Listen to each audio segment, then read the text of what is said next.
The following pictures you're about to see were taken by hikers Kylie Cashwell and John Stone, who both lived in Eagle Mountain, Utah, a small town south of Salt Lake City. For the past few years, they had been exploring forests in search of interesting things, and one day they found it. One day Kylie was hiking in Cedar Fort, just 5 miles south of Salt Lake City. While hiking, she found large amounts of animal bones and piles of junk people had dumped. But things started to get strange when she started coming across strange symbols and animal parts scattered throughout the forest, some of them in weird formations. On September 15th, she decided to bring her friend Josh along with her to show him in person the unusual things she was finding. This time, the two came across something even more disturbing. On the trail, there was a severed deer head and a pentagram surrounded by gear legs, which were not there the first time Kylie walked the trail. The sun was going down, and after getting their pictures, they agreed it was time to head back to the car. But the more they walked, they realized they didn't recognize the path they were on. So the two started looking around for anything that could refresh their memory of where they were. But as it got dark out, the two accepted that they were lost. With nothing but their phone flashlights to navigate, they started getting the feeling they were being watched. As they picked up their pace, the two started to hear the trees and bushes moving at least 20 feet to their right, made more concerning by the fact that there was no wind that night. The two started to panic and hurried onto a trail they found, hoping it would take them back to Kylie's car. Just when things couldn't seem to get any worse, Kylie and Josh heard a scream so deep and horrific that it sounded neither human nor animal. The two sprinted down the trail, Kylie making a conscious effort not to look back, but Josh did, and Josh claimed to see a large black figure on the trail behind them, too big to be a human. The two made it to the car by some stroke of luck, losing whatever was chasing them, so they left the forest and went straight home. Upon doing research, Kylie found documents of common cult practices reported in those woods, as well as numerous murders and disappearances that happened in the area throughout the years. Like Ethan and Danny in the first story, Kylie has not returned since.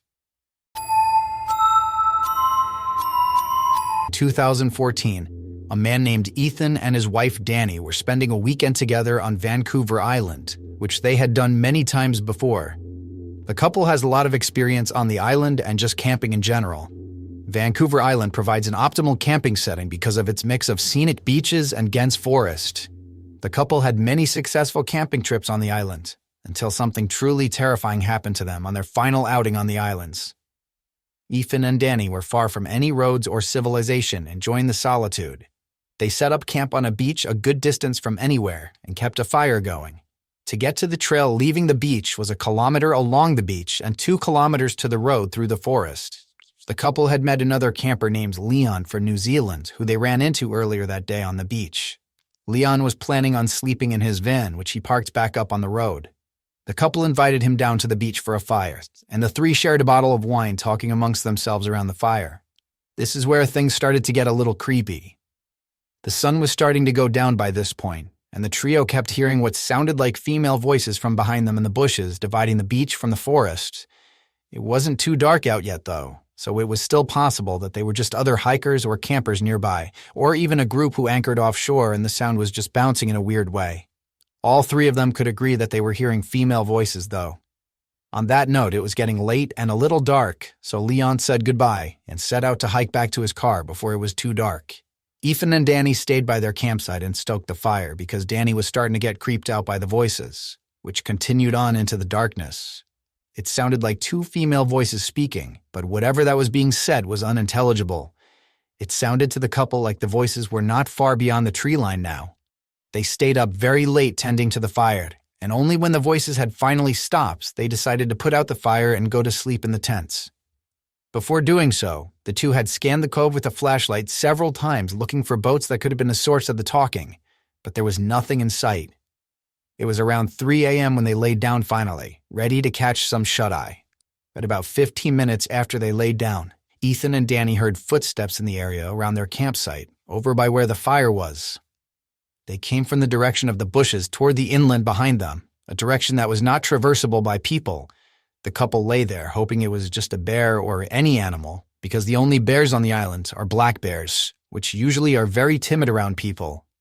The footsteps went from the fire, then over to the tent, then back into the woods. 5 minutes later, the footsteps came back again to the fire, and now, clear as day, There were two female voices talking gibberish very loudly.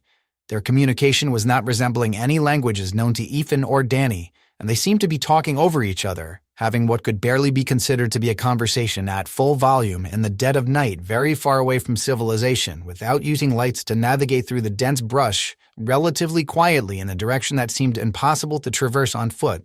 The two voices moved from the fire pit area over to the tent, still talking at a loud volume. They stood over the tent talking for a few seconds, then went completely dead as night silence. They went back into the woods to never be seen or heard again. Ethan and Danny lay there completely frozen and afraid for a long time. They woke up around 11 a.m. the next day because of how late they fell asleep. They packed up first thing and never returned.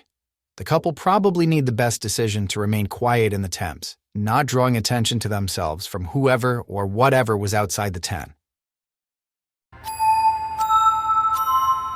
Deep in the woods in northern Germany, two friends were hiking in an area formerly territory of the German Democratic Republic when they came across these strange periscope-like pikes protruding from the ground.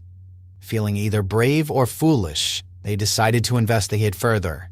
They discovered a doorway hidden behind several bushes, covered by a large wooden lid.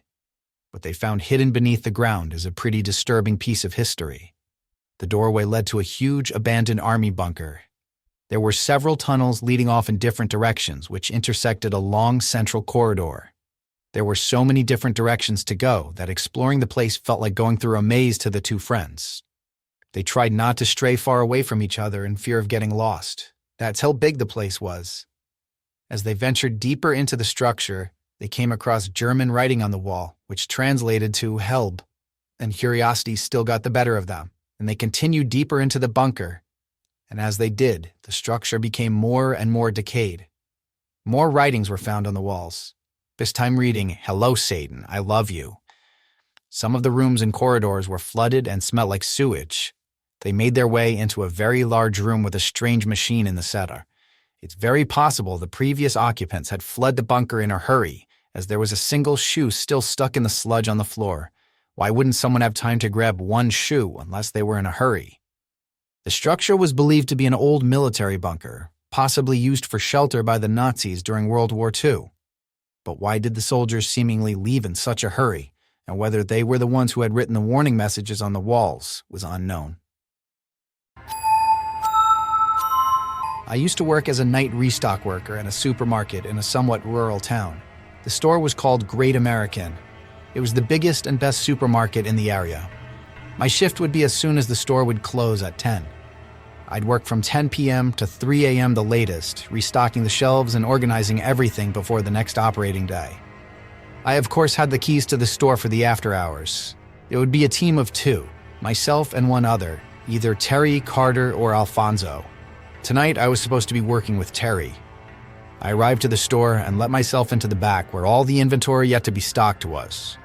I started my work using the pallet jack to bring a whole pallet of boxes out to the shopping floor. I started with the bread and nuts aisle, rotating the older loaves in the front and putting the newer loaves in the back. Halfway through, I realized I hadn't seen Terry yet. I walked to the back area of the store where the inventory was, where we'd leave our belongings. He wasn't back there yet. I left the back door cracked open with a door stopper for him when he would show up. So I went back to work for another half hour. And with still no sign of Terry, I once again went to the back of the store. He wasn't in there, but I noticed the back door was shut. I assumed that meant Terry was here somewhere. I went to open the back door and saw the door stopper was outside, which I thought was weird that he kicked it outside instead of bringing it in. I called Terry's name and it echoed through the room. He didn't call back, so I decided to call him. He picked up, sounding like he was in bed, and I asked him if he was at work. He said he wasn't coming in tonight because he was sick. Suddenly, I got the chills. I told him someone kicked the door stopper off the door, and he said it could have just come undone itself. Nobody else was scheduled to work that night. I told him feel better, and we hung up. I wasn't sure if I was convinced that the door stopper came undone itself, because I kicked it under the door pretty tightly. I did a quick look around just to make sure no one was in the back of the store, and when I didn't see anyone, I went back to work, though I felt a slight sense of unease the whole time. I was stocking the remainder of the bread when I heard a loud sound echo from across the shopping floor. Okay, now someone had to be in here. I got off my knees and went to the middle aisle that intersected all the other aisles. I looked straight down the aisle and stood there for a hot second, and all the way on the opposite side of the store in the dairy aisle, a man dressed in black walked past the middle aisle, looking down in my direction. I felt my heart drop. It felt like that scene from movie Signs where the alien walks past the birthday party. I had to think logically that maybe this was someone else filling in for Terry's shift that our boss didn't tell me about. I started to speed walk down the center aisle and yelled "excuse me" very loudly. I looked to the left down every aisle I passed since he went towards the front of the store. In one of those aisles, he was waiting at the end of it, standing there fully facing my direction. When he saw me, he walked out of sight in the direction I was just coming from. I yelled "excuse me" again and started to run down that aisle to catch up to him. I didn't get a good look at his face yet. When I got to the front of the aisle by the cash registers and looked down the direction he went, and I saw him all the way at the end by the bread aisle. Half his body was hidden behind the shelf. His mouth was hanging open, and he started to wave me over, but he didn't say anything. His face was freaking me out. I attempted one more time to speak to him and said, "Who are you?" And he disappeared behind the shelf. I wasn't being paid enough for this. I went outside to sit in my car and call my boss. He picked up and I told him there was some random freak roaming around the store. He told me to get him out of there if I can, or call the police to get him out. I was not going to attempt to physically remove a crazy person from the store, so I called 911. I waited in my car until a police car showed up. I greeted the officer and asked him to follow me inside. We walked around the place looking for the man, and we saw him at one of the aisles again, creepily standing there again as if playing a game. When the police officer commanded him to come here, he actually listened.